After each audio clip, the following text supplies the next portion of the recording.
আসসালামু আলাইকুম। আরও একবার স্বাগত জানাচ্ছি আমার ইউটিউব চ্যানেল আপন বারান্দায়। আজকে আমরা দেখব হাইব্রিড নয়নতারার যত্ন এবং পরিচর্যা সম্পর্কে। হচ্ছে আমার বারান্দা বাগানের হাইব্রিড নয়নতারা। আমরা জানি যে শীতকাল আসলে হাইব্রিড নয়নতারা ঘুমায়, তাই শীতকালে তেমন কোনো পরিচর্যা তার লাগে না। তবে আমি শীতের আগেই এই গাছগুলোকে ছাঁটাই করে দেব, যেহেতু গরমের এই গাছগুলো গরম পেলে বা বেশি রোদ পেলে এই গাছগুলো বেশি ভালো হয়। তো আমি সেই জন্যই এখন কেটে রাখবো এবং কোনো প্রকার সার ব্যবহার করব না, শুধুমাত্র ছাঁটাই করে রাখবো, যেন গরম আসতে আসতেই সেটা ঝোপালো হয়ে যায় এবং প্রচুর ফুল পাওয়া যায়। তো এই গাছটা আমি আসলে কিছুদিন আগেই ছাঁটাই করেছিলাম এবং আপনারা দেখতে পাচ্ছেন যে এখনও প্রচুর পরিমাণে ফুল ফুটছে। এবং এই যে আমি বীজ সংগ্রহ করছি, ছোট ছোট বীজ, একদম সরিষার দানার থেকেও ছোট। আর এটা আমি আগেই ছাঁটাই করেছিলাম বলেই এতটা ঝোপালো হয়েছে। এবং এই বছর আমি আর এটাকে ঝোপালো করার জন্য কাটাই বা ছাঁটাই করব না, আমি এই গাছটাকে এইভাবেই রেখে দেবো। শুধুমাত্র এই যে নোংরাগুলো পরিষ্কার করব এবং মাটিটা একটু খুঁচিয়ে রেখে দেবো। তো আপনারা দেখতে পাচ্ছেন যে এই গাছে প্রচুর পরিমাণে কিন্তু বীজ আছে। যেগুলো বীজ গাছেই পেকে গেছে সেগুলো আমি উঠিয়ে নিচ্ছি এবং যেগুলো গাছে আছে সেগুলো আমি গাছেই রেখে দিচ্ছি। তবে হাইব্রিড নয়নতারা এবং দেশি নয়নতারার মাঝে কিন্তু পার্থক্য আছে। দেশি নয়নতারা যে কোনো অবস্থাতেই, যে কোনো মাটিতে, যে কোনো আবহাওয়ায় হয়ে গেলেও হাইব্রিড নয়নতারার জন্য কিন্তু একটু বিশেষ পরিচর্যার প্রয়োজন হয়। তো হাইব্রিড নয়নতারার জন্য আমি এখানে একটি মাটির টব নিয়েছি এবং আপনারা চাইলে যে কোনো সাইজে নিতে পারেন, 6 থেকে 8 ইঞ্চি অনেক ভালো হয়। তবে বাগান তৈরিতে যে মাটির প্রয়োজন আমি এখানে সেই মাটিটাই ব্যবহার করেছি। তবে আপনি চাইলে গোবর অথবা কাঠের গুঁড়াও ব্যবহার করতে পারেন। তবে টবে অবশ্যই খেয়াল রাখতে হবে যে ড্রেনেজ ব্যবস্থাটা ঠিকমতো আছে কিনা, কারণ হাইব্রিড নয়নতারার গাছের গোড়ায় যদি পানি জমে থাকে তাহলে গাছ খুব সহজেই পচে যায়।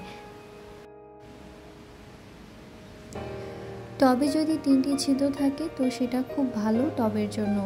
ছিদ্রগুলিকে একটি ভাঙা ইটের কুচি দিয়ে প্রথমে বন্ধ করে নিতে হবে, তারপর তার উপর একটা ছোট পাথরের আবরণ দিয়ে তা বন্ধ করে দিতে হবে।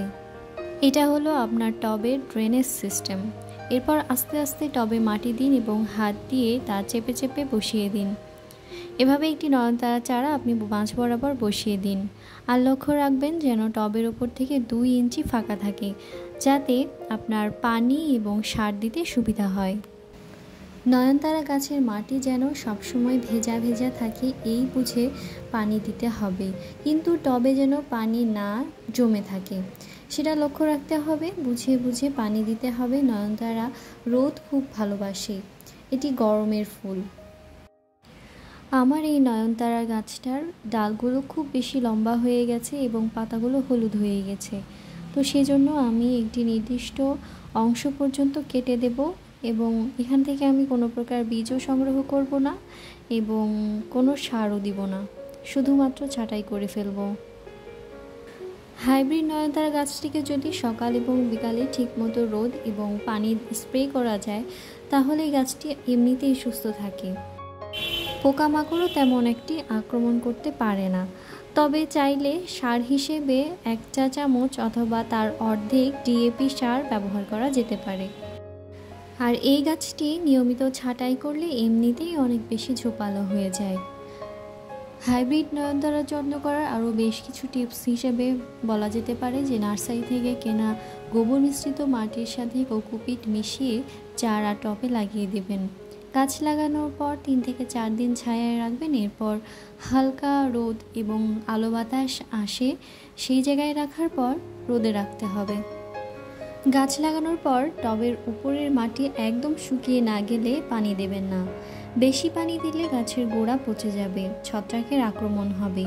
হাইব্রিড নয়নতারা বৃষ্টির পানি একদমই সহ্য করতে পারে না, তাই বৃষ্টির সময় গাছগুলোকে সরিয়ে রাখুন। গাছে ফুলের সংখ্যা বাড়ানোর জন্য গাছ লাগানোর 1 মাস পর গাছের গোড়ায় চারপাশের মাটি খুঁচিয়ে আধা চা চামচ সরিষার খোল গুঁড়ো মাটিতে মিশিয়ে দিবেন। সরিষার খোল গুঁড়ো না থাকলে 4-5 দানা ডিএপি সার গাছের গোড়ায় চারপাশের মাটি খুঁচিয়ে দিয়ে দিবেন।